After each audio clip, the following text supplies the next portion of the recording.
My buddy would always tell me that the first Equalizer was one of the best action movies ever made, but I hadn't seen it. So when I finally watched it, like a year ago, I mean, it was good, but not great. And I don't remember exactly how it ended. But I remember thinking, okay, that brought it all full circle. They completed his arc. It made sense. But they can't really do a sequel after that, unless they do the whole thing over. Or just make him a straight up super soldier. But then it's just another action movie. But they decided to do a sequel anyway. And it is basically a mix of those two. They kinda retread a lot of the stuff from the first movie. But they also make him more of an action hero. So it's a little bit of both. And I've always liked Denzel. But let's be honest, a lot of the time he just does his Denzel thing. Doesn't really push himself. And everyone from the writer to the director and everyone in between just seem to do the bare minimum. They show up, do a decent job, and cash their checks. This doesn't seem like a passion project for anyone involved. And it's bloated as hell too. There's essentially 3 storylines that are completely unnecessary. The one with the old man has absolutely nothing to do with anything. The storyline with the husband of Denzel's friend, the author, completely pointless. And then we have the kid from next door. He actually gets a lot of screen time. And they really try to develop his story and try to sell the fact that he is integral to the story. But if you really break it down, he isn't. And I thought about this quite a bit. And I'm pretty sure you could cut around him completely and it wouldn't impact the story at all. And if you can cut out a character and it doesn't impact the story, it's not a very important character. They do a good job trying to convince you he's important, but he really isn't. The entire movie would play out exactly the same, from start to finish, without him. Sure, it shows you who Denzel's character is and what his values are. But if you saw the first movie, you already know that. And that could also be shown through the main plot. So what they did was, they took a generic action movie plot and said, but this is the Equalizer. He's different. He's got morals and values. So we need to show that. So they wrote another separate plot and then stitched both together. But the two are not really fully integrated. They don't depend on each other at all. And there's even a super easy fix for that. If you wanted to make the kid actually matter for the main plot, you'd basically just have to change one little scene to make that work. But the bottom line is, he's not really important to the overall story. None of the subplots are. They're all just there to trick you into thinking there's some depth there, but there's not. It's all just smoke and mirrors. Because as I said, you could essentially cut all of that out, and the main story wouldn't be affected. That's not to say it would necessarily be a better movie, but it would be a much leaner and more straightforward movie. But the main story is pretty boring anyway, so I do kinda see why they didn't do that. Oh, and because of all the subplots that need setting up,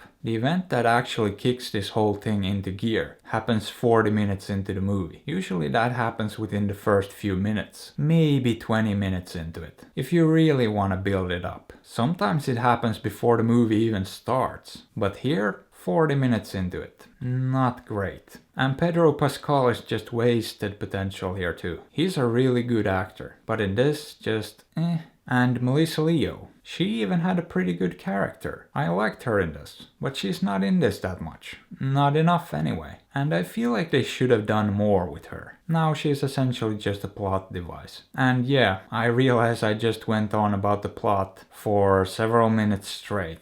But that's because there's really not much else to talk about. This thing is just completely unremarkable. I mean, it meets the bare minimum requirements for being a passable movie. It does all the things it needs to do, but absolutely nothing more. Not a single element of this movie stood out to me, except maybe Melissa Leo. It's just a completely unnecessary cash grab sequel that no one asked for. So would I recommend it? Nope. Skip this one. Or don't. I'm not your dad.